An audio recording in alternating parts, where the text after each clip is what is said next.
ബാംഗ്ലൂരിലെ എൻ്റെ ആദ്യത്തെ മഴ. ബാംഗ്ലൂർ വന്നിട്ട് ഞാൻ കണ്ട ആദ്യത്തെ മഴ എന്നും പറയാം.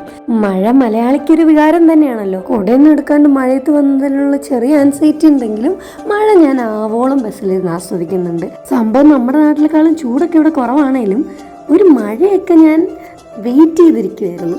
അപ്പോൾ എനിക്ക് മഴ കിട്ടിയപ്പോൾ കുറച്ചധികം ഒരു സന്തോഷമുണ്ട്. ചെറിയ ഗ്ലോറിഫൈ ചെയ്ത് സംസാരിക്കുമ്പോൾ മഴ ഒരു എസ്തെറ്റിക് ഫീച്ചർ ആണെങ്കിലും കുറേ അധികം പേര് മഴ കൊണ്ട് നനഞ്ഞൊക്കെ വരുന്നുണ്ടായിരുന്നു. ബസ് ഇറങ്ങിയിട്ട് ഞാനും എന്ത് ചെയ്യുമെന്ന് ഞാൻ ആലോചിക്കുന്നുണ്ടായിരുന്നു. ബാംഗ്ലൂർ വന്നിട്ട് എൻ്റെ ആദ്യത്തെ മഴയാണെന്ന് പറഞ്ഞല്ലോ, അതുപോലെ തന്നെ ബാംഗ്ലൂർ ട്രാൻസ്പോർട്ടിൽ ഞാൻ ആദ്യമായിട്ട് ട്രാവൽ ചെയ്യുമായിരുന്നു. ഇവരുടെ ബോർഡിംഗ് ലൊക്കേഷനൊക്കെ എഴുതി കാണിക്കുന്നുണ്ടായിരുന്നു, അതുപോലെ വിളിച്ച് പറയുന്നുണ്ടായിരുന്നു, ഇത് കണ്ടോ പ്രളയമല്ല ആവോടേ ഇല്ലായിരിക്കും.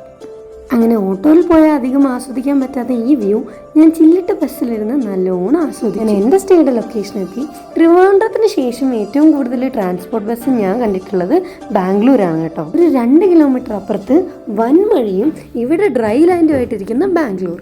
നമുക്ക് അതേതായാലും അനുഗ്രഹമായി. മഴ എക്സ്പെക്ട് ചെയ്യാത്തത് കൊണ്ട് തന്നെ എൻ്റെ കയ്യിലൊരു അനുഗ്രഹമെന്നോ ഭാഗ്യമെന്നോ എന്ത് വേണേ പറയാം.